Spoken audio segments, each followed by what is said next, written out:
Panel time. Let's bring them in. LNP MP Keith Pitt, former Minister, of course, and former Howard Government Minister himself, Gary Hargrave. Well, gentlemen, welcome.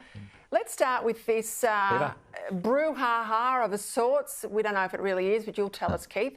Behind the scenes, inside the coalition, the Sydney Morning Herald says you're all bluing amongst each other. David Littleproud, he doesn't want the coalition to dictate where the proposed facilities will be, according to, we love these, anonymous Nationals MPs. God, if I had $1 for every time an anonymous MP said something that's not true, we'd all be rich, wouldn't we? I wouldn't be here on Sky News. What's spin here, Keith? What substance? What substance, Peter, is Chris Bowen's doing his pills. That's what I've seen today. Look, the reality is very straightforward. You've been through this before.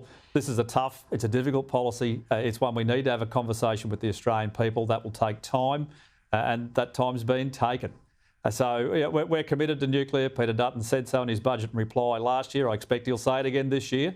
And the details will come. Yep. But of course they get prodded and poked. You know how it is. Yeah, and I think, people on the left are actually a bit scared this time round, because I think broadly polls are showing the Australian public are up for at least the debate, and this is where Labor's absent. But I tell you what I'm shocked about up your way, if I can, Gary. On Thursday, your mob, the Queensland LNP, they voted in favour for this insane target from Labor, 75% emissions cut by 2035. Now, they're also a bit crazy when they were pro the voice until they saw the result from the people and they wound that back fast. What's going on here?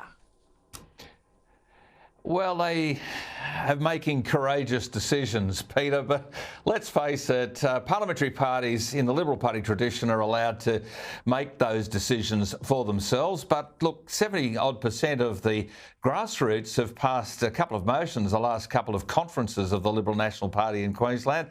One was in favour of nuclear, 70% passed. And the other one was against the idea of emissions targets, 70% pass. So I think that before the voters get a chance to judge on this, the party members are probably going to have a bit to say in a conference that's due in early July. So it'll be an interesting space to watch. I wish them well. I was your guest speaker at the last conference last year, and they were ropeable about the voice. Now, of course, I said David Christopher's unwound that one. But what's going on here, Keith? You can't back this, surely. Peter, Queensland people desperately need a change of government. Youth crime, health, all the things around ambulance ramping. We desperately need the LNP to win, and I support them 100%. I want them to win. And I oppose Labor's policies. I oppose Labor's emissions madness.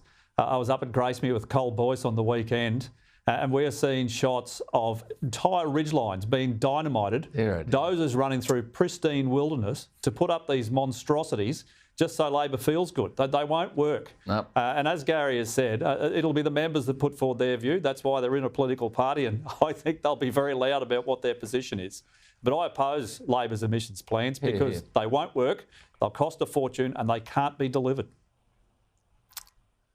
You are a good man, and I'm hoping and praying that the LNP membership, and I talk to them every night here on Sky News, please bang the drum to your state MP like you did last year on The Voice, and let's get some common sense before Christopher becomes a premier and he's locked into this nonsense.